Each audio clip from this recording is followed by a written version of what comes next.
this is the golden question that they want to have before we bring our other guests in to kind of make it a group conversation. Stocks, and we're going to talk about our opinions, but you work in CNBC, so talk stocks all day. You talk stocks all day, right? All day. Stocks. Where are we at with the stock market? Is this going to be like a 2008 thing where this is just the beginning and we headed for a 30%, 35% stock market crash? Why are you saying things like that, man? We can't have that out there. I know, man. Shotty's putting the bad juju out there. You know what I'm saying? We got to speak these things. Bad juju out there. But on a serious note, I mean, isn't that the fear? I think that's the fear that a lot of people have. That's why today you see stocks like Progressive Insurance up 1.5%, Allstate up like 2%. People are putting their money in companies that, are going to make money no matter what. No matter what happens, you got to have your car insured. You know what I mean? No matter what happens, Keurig Dr. Pepper, I think, was up 2%. You're still going to drink a soda. You know what I mean? Like, you're not going to stop drinking soda because you're making less money or your business isn't doing as well. Some things people are going to continue to spend on. So is the setup for something like that to happen? I mean, I think all the smart people I'm talking to say yes.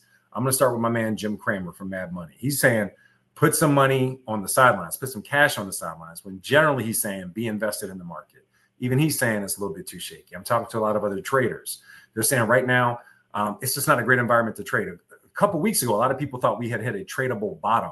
The fact that we were hitting the bottom until we got this tariff announcement, then when we get some clarity and maybe some more volatility, but it feels like there might be more volatility ahead. When you're seeing mega cap tech just sell off the way it did today, I think the Mag 7 lost about $1 trillion worth of market value. When you see that happen, it's hard for the market to really gain its footing. Remember, those stocks are about 55% of the SPY, about 55% of the triple Q.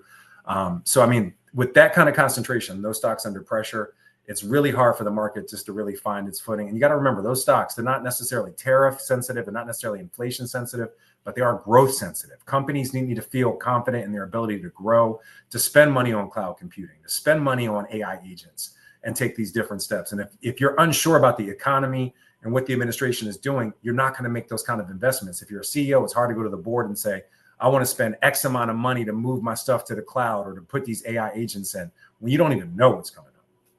Yeah, it's interesting when you talk about the Mag 7, that one company that would probably be right on the outside of that, Netflix, was almost positive today. It might have closed positive.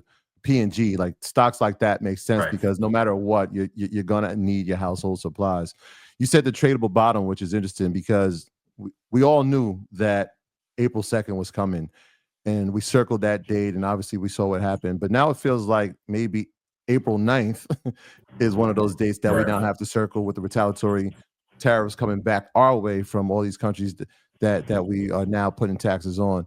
What's been the sentiment around the 9th now as the day that we all have to watch? Because we thought that was a tradable bottom a few weeks ago.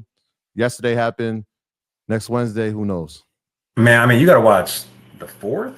The 10th. I mean, there's still the potential for pharmaceutical tariffs, for semiconductor chip tariffs, lumber, copper. I mean, just there's so many different areas that could face tariffs. So I don't know if there's one date you can point to. I think the next date, I think a lot of people have it circled on their calendar, specifically when I'm talking to people who manage money or who try to trade, is actually May the 7th. That's the Fed decision.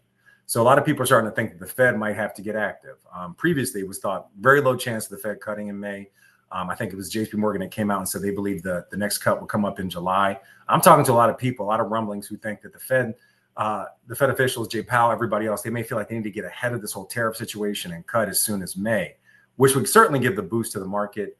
I don't know if you guys ever know this guy, Mark Smith from Wells Fargo Advisors, great guy. He's a guest on my show. He came on and he was talking about two areas of the market that he thinks not recession proof, not tariff proof, but generally resistant to it. And one of them was financials.